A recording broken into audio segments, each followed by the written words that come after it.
Olá, prezados amigos, é um grande prazer estar aqui novamente com cada um de vocês.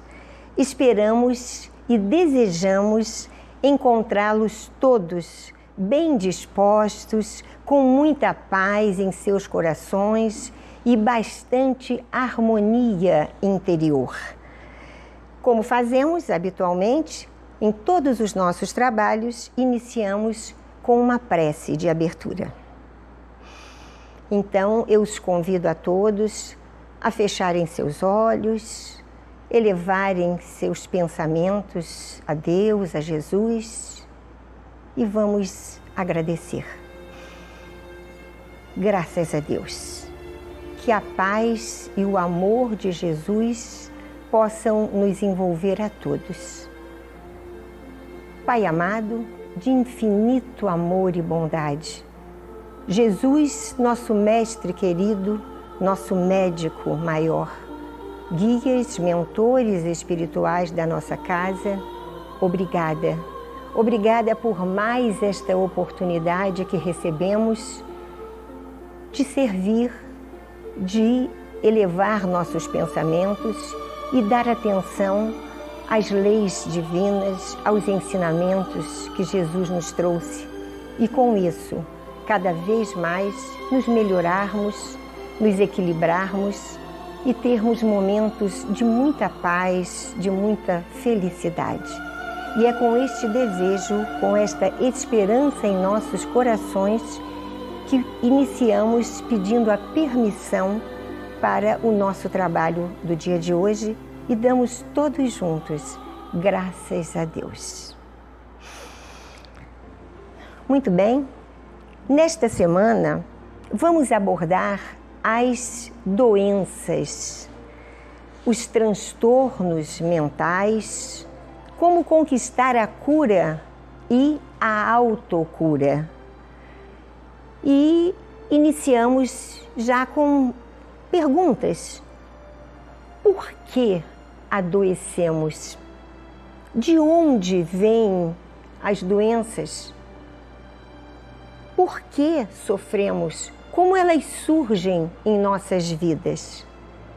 Há uma passagem no Evangelho de Jesus em que ele nos diz: a doença é herança do pecado. Então, a doença é consequência do erro, do pecado. Mas seria erro de quem? Do corpo? Ora, o corpo é um instrumento, uma ferramenta da qual o espírito se serve para atuar no plano material. O espírito é composto de uma energia quintessenciada, muito sutil, e não há como ele atuar no plano denso físico sem um instrumento favorável.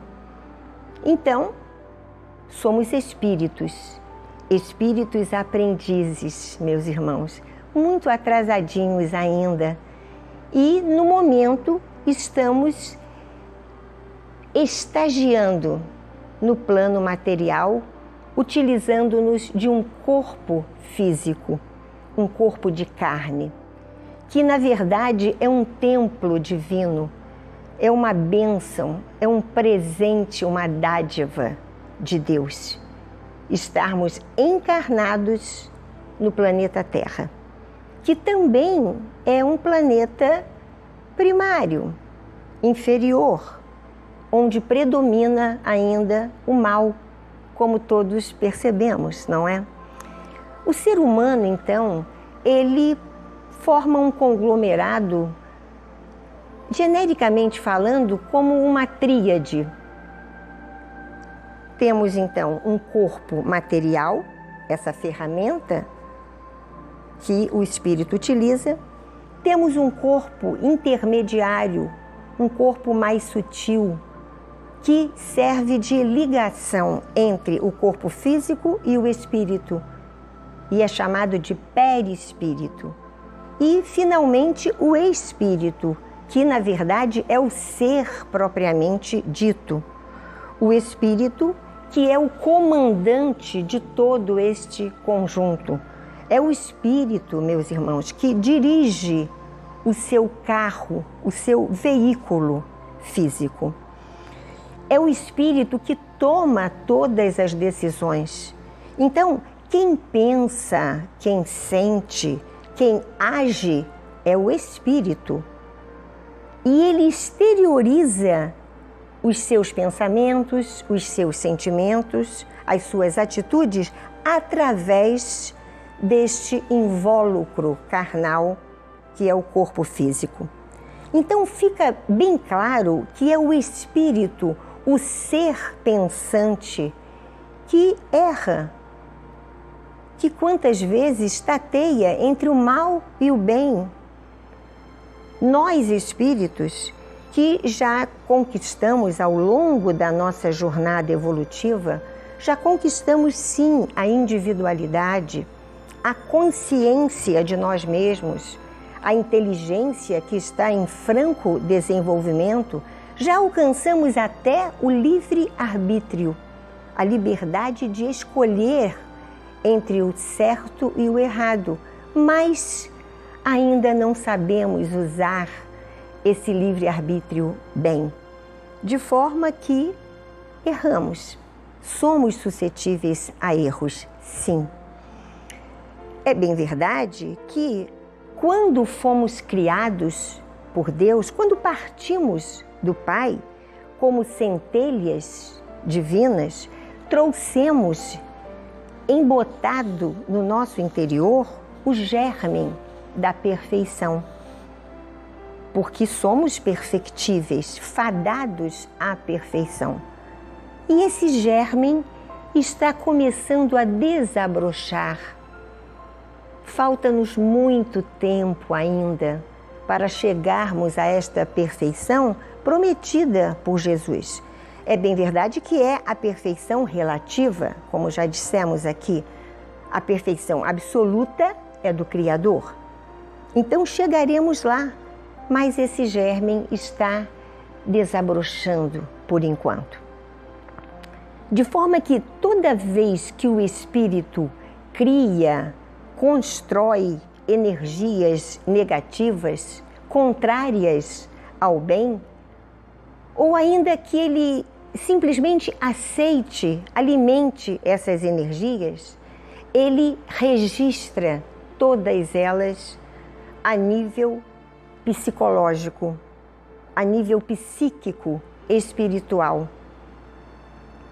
Então, o volume de inveja, de cólera, de cobiça ou ciúme, de ódio, de violência, o volume de revolta, de mágoa, de luxúria, de hipocrisia que o espírito tenha acumulado imprudentemente, seja na presente existência ou nas existências passadas, esse conjunto forma um conteúdo morbopsíquico, uma carga muito tóxica que migra naturalmente do espírito para o seu corpo mais sutil, que é o perispírito. E com o tempo, como o perispírito, que é de uma natureza muito delicada, não consegue suportar toda essa nocividade, ele vai derramar, despejar para o corpo físico material, que funciona, dentre outros aspectos, como uma esponja a absorver todos esses fluidos tóxicos oriundos do espírito. Assim como também o corpo físico absorve todos os fluidos positivos, todos os fluidos que estão comungados com o bem. Tudo fica registrado no final no corpo físico.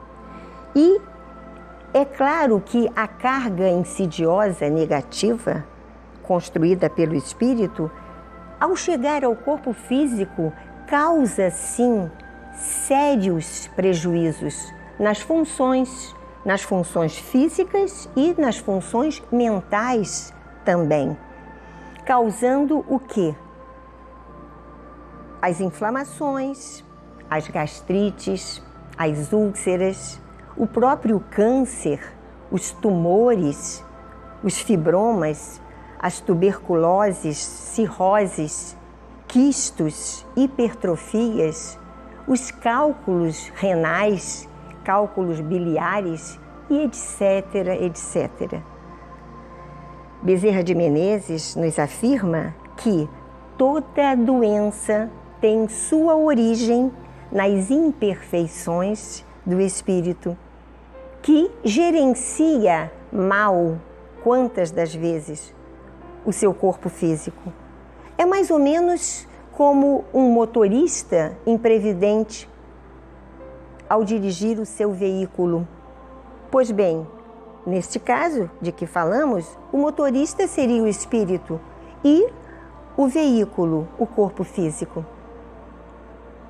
Há motoristas que cuidam mal do seu veículo, não colocam um óleo razoável, deixam faltar combustível e ele enguiça, às vezes até atiram seus veículos em precipícios, não é verdade? O mesmo acontece com o espírito. O espírito, ainda imperfeito, quantas vezes coloca para dentro do seu veículo, o seu corpo físico, toxinas, alimentos inadequados, aspira o fumo, o tabaco, ingere o álcool, se alimenta sobrecarregando as funções digestivas e com isso ele acaba se onerando e sofrendo, é claro, as consequências negativas do mau uso do seu livre-arbítrio, né? Pois bem, a medicina tradicional, aquela medicina ainda mais ortodoxa, que é naturalmente materialista, porque não percebe o espírito. O espírito é invisível, é impalpável. Então, a medicina tradicional se preocupa em tratar as doenças, ou seja, atua no efeito, ao invés de atuar na causa.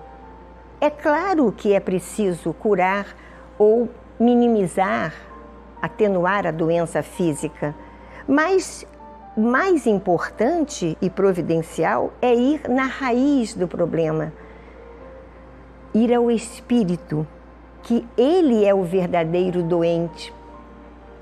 A doença é uma consequência do espírito e a medicina, em geral, não considera o espírito. Ele passa a ser um ilustre desconhecido, ignorado. E às vezes o espírito é ignorado por ele próprio. Quantas vezes nós esperamos a cura, colocamos a cura ou a diminuição dos nossos sofrimentos nas mãos de terceiros, nas mãos dos médicos, achando que são eles que vão resolver os nossos problemas. Quantas vezes até eles atenuam ou até curam. Mas, na verdade, o verdadeiro responsável é o espírito. Ele é que precisa providenciar essa cura. Por falar nisso, em espírito e em corpo, é interessante nós observarmos aqui que muitas pessoas falam assim, o meu espírito. Não é o meu espírito, sou eu espírito. Eu sou um espírito que estou me utilizando deste corpo que é visível. Mas eu posso dizer, eu espírito, o meu corpo, que na verdade não é nosso, ele nos foi entregue por empréstimo abençoado de Deus, porque iremos deixá-lo aqui quando ele se tornar inservível, não é verdade? Então é o meu corpo e eu, espírito, que me utilizo deste corpo, deste veículo transitório. Então, para que nós possamos perceber a ingerência maléfica do espírito, vamos entender, por exemplo, quando o espírito vibra uma onda de raiva, de cólera, de irascibilidade, ele derrama uma carga tão pesada, nociva, que ele provoca o crispar até das extremidades das mãos, quando ele tem cólera e raiva.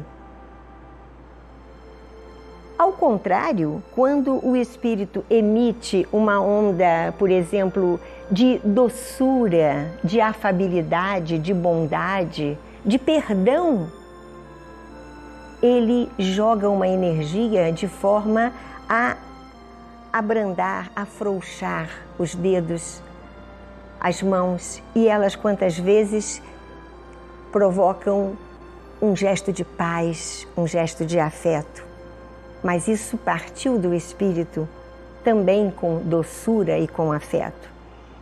O medo, por exemplo, ataca a região umbilical, ali na altura do nervo vago simpático, e pode alterar as funções do intestino delgado, dar aquela famosa dor de barriga de tanto medo, não é?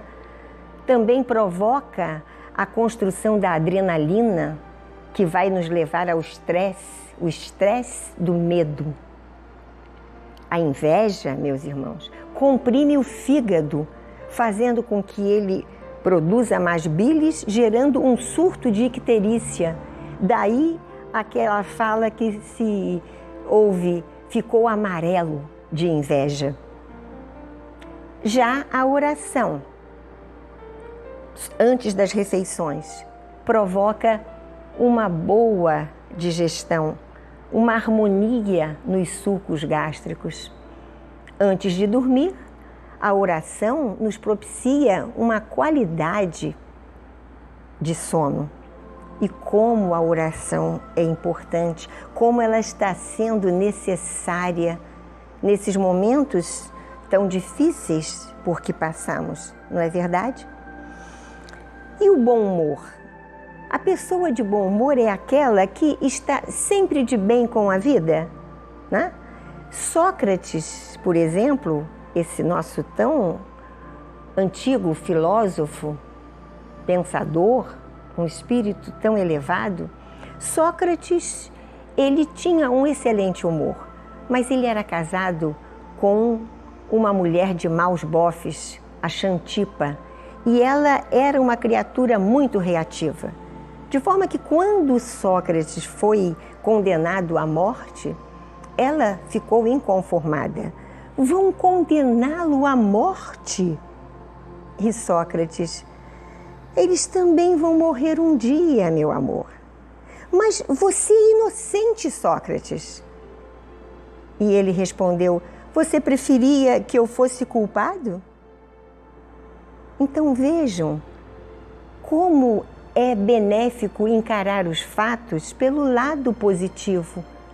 Tudo na vida tem dois lados, o positivo e o negativo. Então precisamos acordar para isto também e perceber sempre o lado bom dos acontecimentos, por pior que eles sejam. Ter otimismo, ter alegria, porque alegria, otimismo facilitam o trabalho do fígado. E o fígado fica solto, livre, leve e solto, desopilado. A cólera, ela congestiona o fluxo de sangue para a face. E aí a pessoa fica branca, sem sangue corrente no rosto. Daí se dizer, nossa, ele ficou branco de raiva. Já a timidez, o contrário, aflui o fluxo sanguíneo ao rosto. E a pessoa, quando em evidência, se é tímida, não é? Ela fica ruborizada. A tensão nervosa provoca um mal-estar geral, uma angústia. Há pessoas que ficam com alergia, com coceira no corpo, com urticária. E o motivo é a tensão nervosa, a preocupação exagerada, que vem sempre do espírito que constrói todas essas energias. Os transtornos mentais também, classificados como toque, autismo, síndrome do pânico, depressão, bipolaridade, etc., etc., são consequências de quê? Da desarmonia mental do espírito, que, em dado momento da sua caminhada, contraria as leis de Deus, as leis universais, seja na vida presente, seja no passado, mas pela lei de causa e efeito, esse espírito, esta criatura, irá receber o retorno, consequentemente negativo, dos seus maus feitos, das suas más escolhas. E essas energias migram para o perispírito, para o corpo físico, gerando as doenças, todos esses tipos de doenças de transtornos mentais, que são fluidos tóxicos, que ao chegarem ao corpo físico ou ao cérebro, à mente, claro que gera angústia, gera um mal-estar, mas isso tudo faz parte do aprendizado. Está embutido na lei da evolução. Todas as experiências por que passamos, recebemos as consequências delas. E quando são maléficas, elas funcionam como dificuldades, sofrimento. Experiências que, na verdade, funcionam como aprendizado para todos nós e, consequentemente, evolução. Na verdade, toda vez que nos percebemos com doenças, deveríamos pensar: o que eu faço com esta doença? O que esta doença, construída por mim, está querendo me mostrar? A medicina psicossomática, ela vem confirmando há décadas que o psiquismo altera o quimismo orgânico, altera profundamente o funcionamento do corpo físico, dos seus órgãos e do próprio cérebro.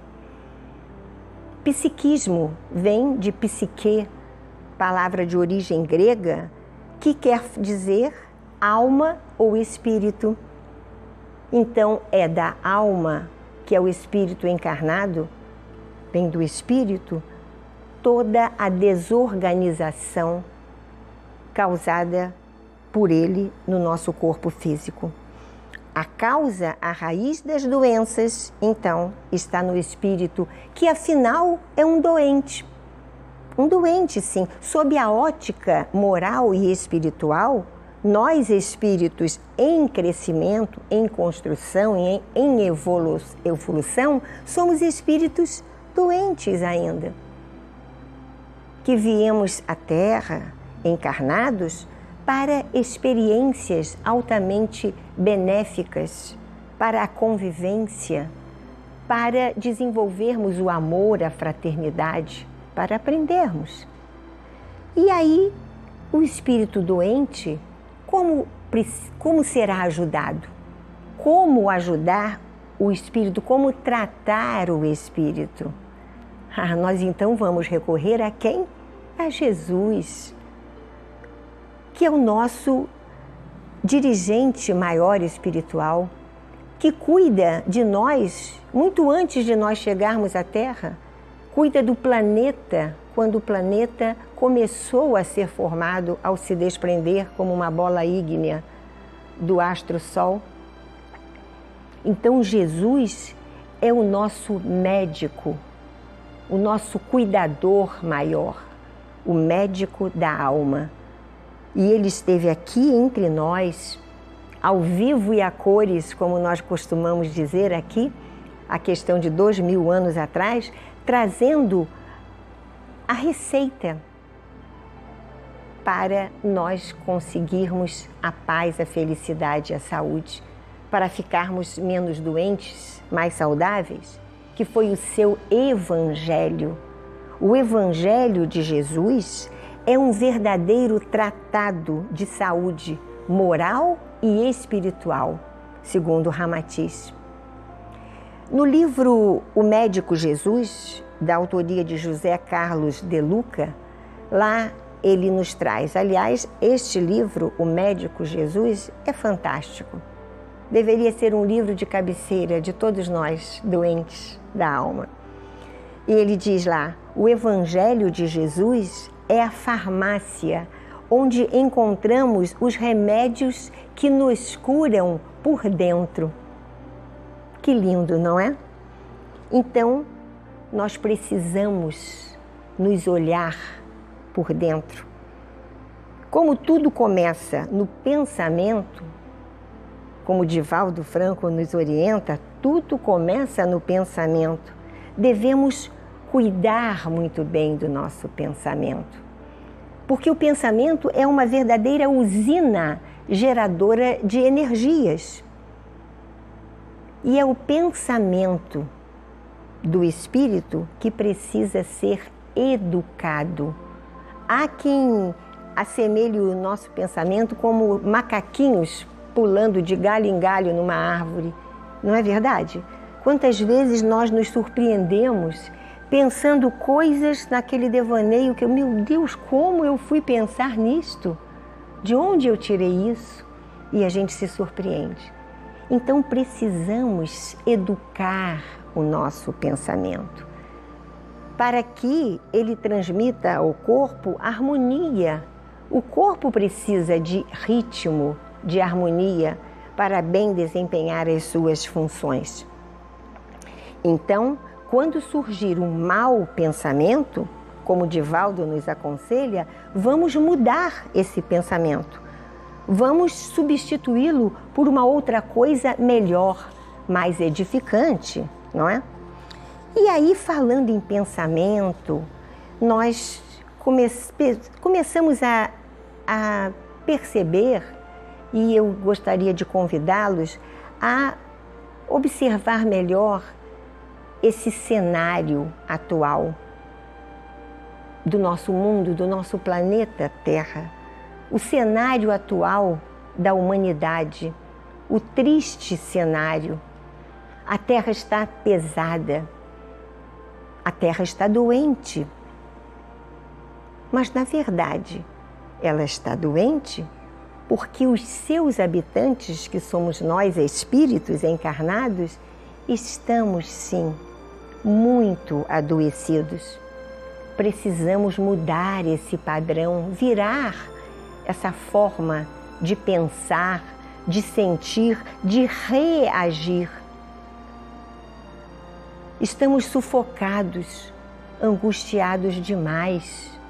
Então vamos dar um basta nesse pessimismo conjunto. Chega de lamentações, de reclamações de todo o jeito, de todo o ritmo. Nos vitimizamos muito, nos sentimos vítimas. Mas vítimas de quê? De quem? Até quem acha que é castigo de Deus, imaginem. Se Deus é amor, é criação, é perfeição, somos vítimas sim de nós mesmos, da nossa incoerência, do nosso comodismo. 2000 anos se passaram que Jesus esteve aqui entre nós e nós continuamos ainda quase que estagnados. Haja vista crimes, guerras que continuam, embates entre as criaturas, a força pelo poder, a prepotência. O noticiário, as mídias, só nos mostra isso, claro, porque é esse tipo de notícias negativas que dão audiência, que são mais cotados pela maioria dos habitantes da Terra, não é? Então, já está na hora de nós mudarmos o foco. Tudo isso precisa ficar fora de moda.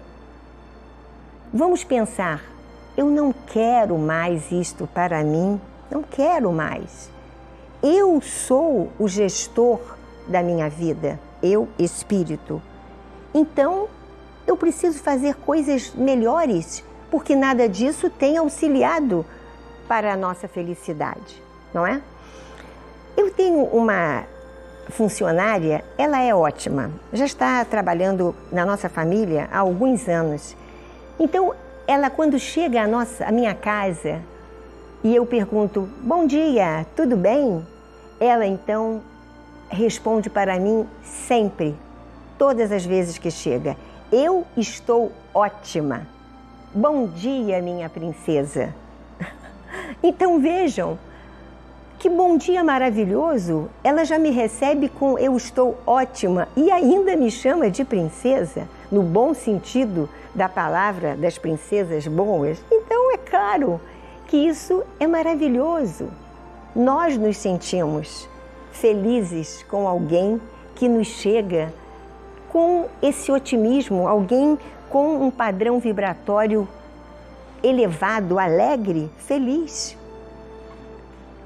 Então precisamos provocar em nós uma autossugestão positiva, a partir de um pensamento positivo de esperança, de confiança, porque isso vai gerar no nosso corpo físico saúde, bem-estar.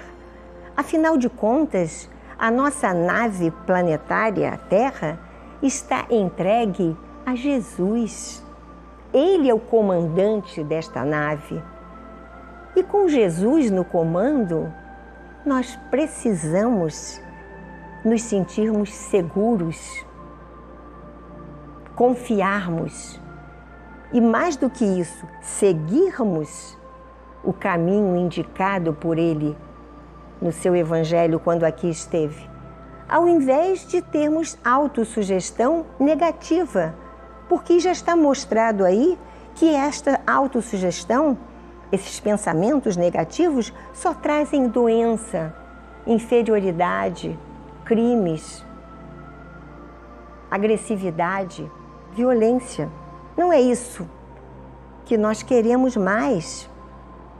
Então, precisamos agora criar uma onda de luz para o planeta Terra. E cada um de nós podemos fazer isso sim. Basta começar. Termos cuidado já de início com a maledicência. Como nós falamos mal, como nós criticamos o outro. É claro que o outro, assim como nós, tem defeitos, talvez até mais defeitos do que virtudes, como nós também. Mas vamos focar no que ele tem de bom. Vamos focar no que nós temos de bom. Vamos pensar e falar bem dos outros.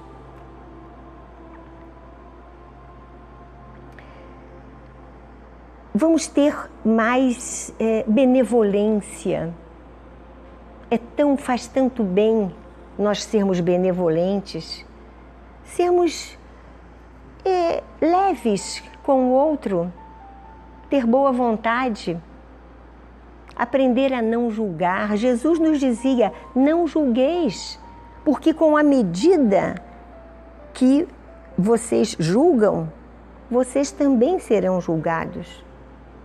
Quando apontamos um dedo para alguém, esquecemos que temos 3 voltados para nós e geralmente um voltado para cima, como se Jesus estivesse a nos dizer, eu estou vendo o que você faz, cuidado, cuidado com a maledicência. Meus irmãos, quando alguém sorri, todo o seu organismo também sorri. E a própria pessoa é a primeira beneficiada. Foi feita uma pesquisa científica muito simples num hospital, através da imunoglobulina. É uma substância encontrada e excretada pela saliva.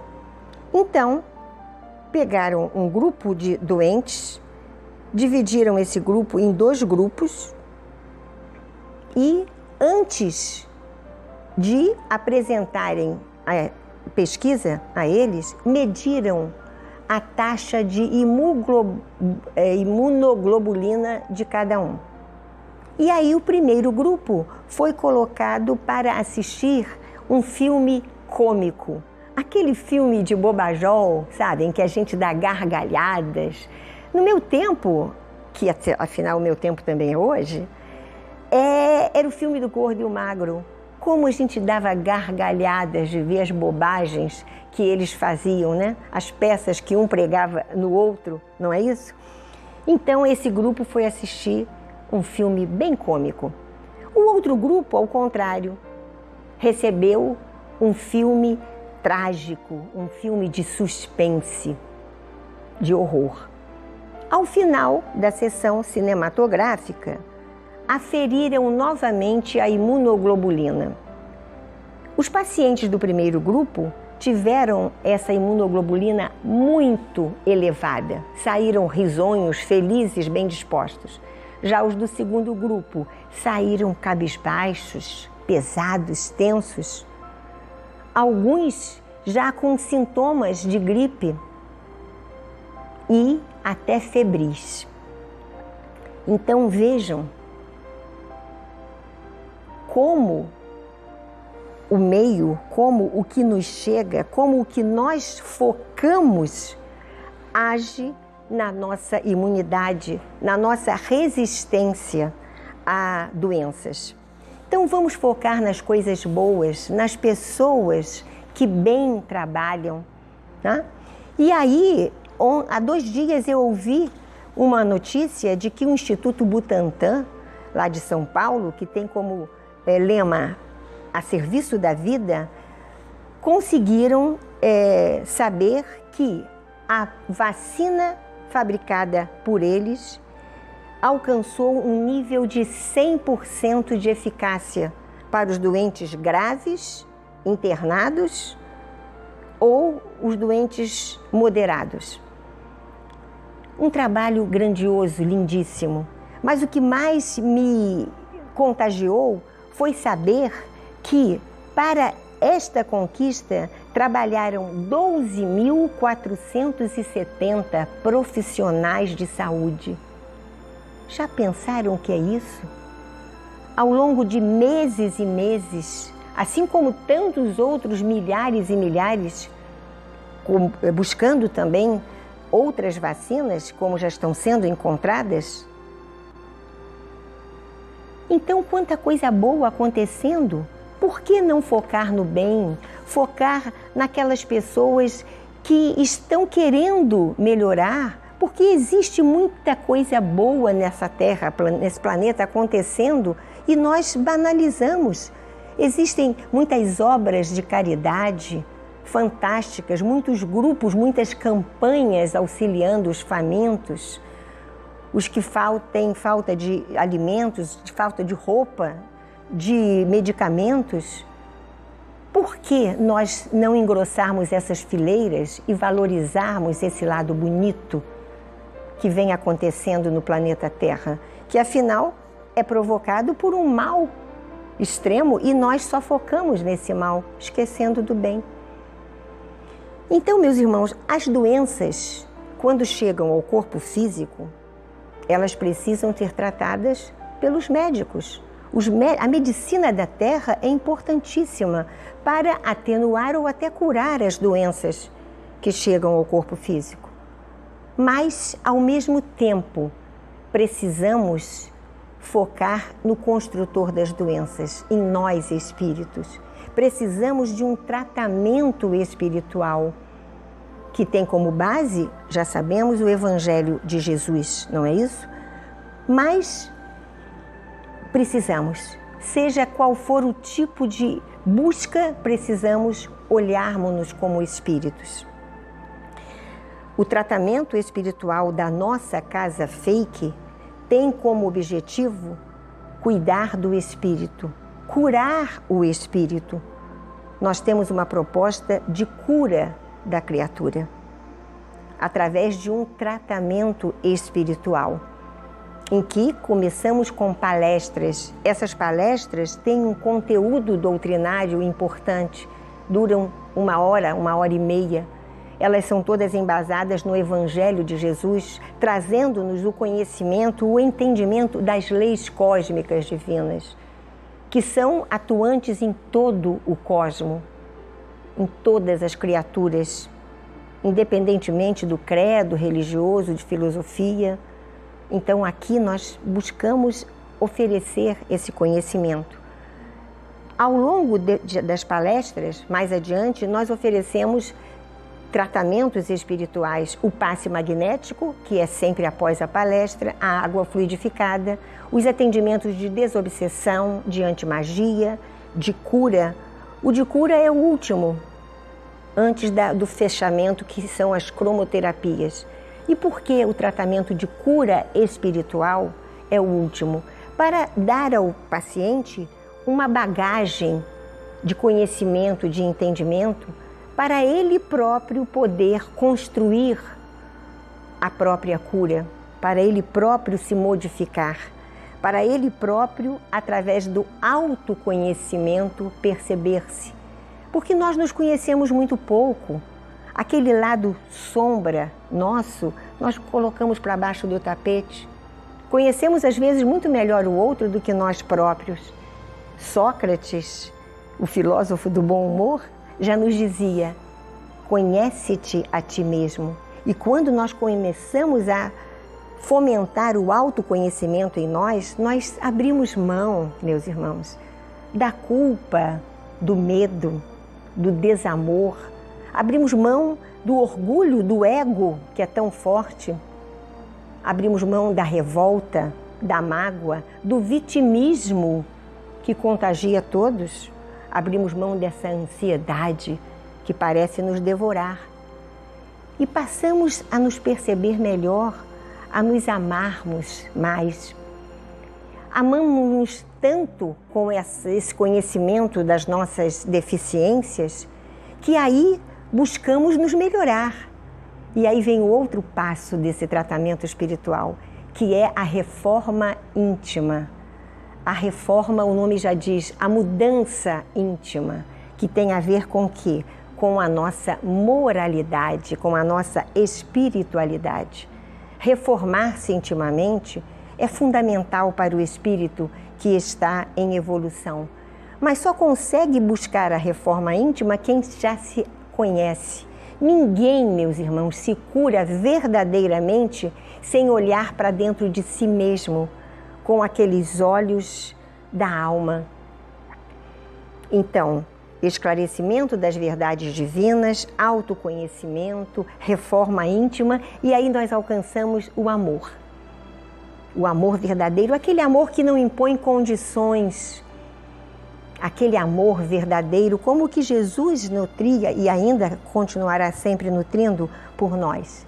Então, se você ou se cada um de nós, e eu falo para mim mesma, queremos parar de sofrer, amemos incondicionalmente. E aí vem um quesito importante nesse amor incondicional, que se chama perdão.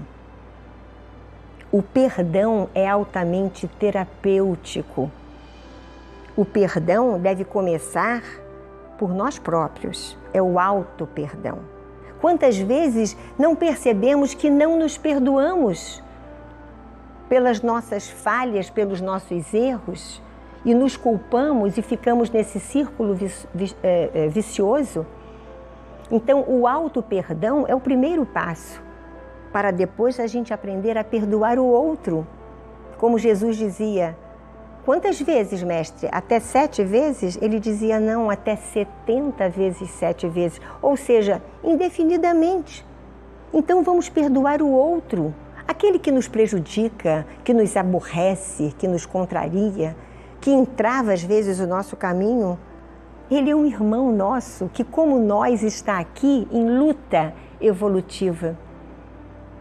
Se nós já aprendemos a nos perdoar, por que não perdoar o erro dos outros também? Perdoar a humanidade, perdoar as circunstâncias da vida atual, todos esses percalços por que temos passado, e são muitos, vamos perdoar.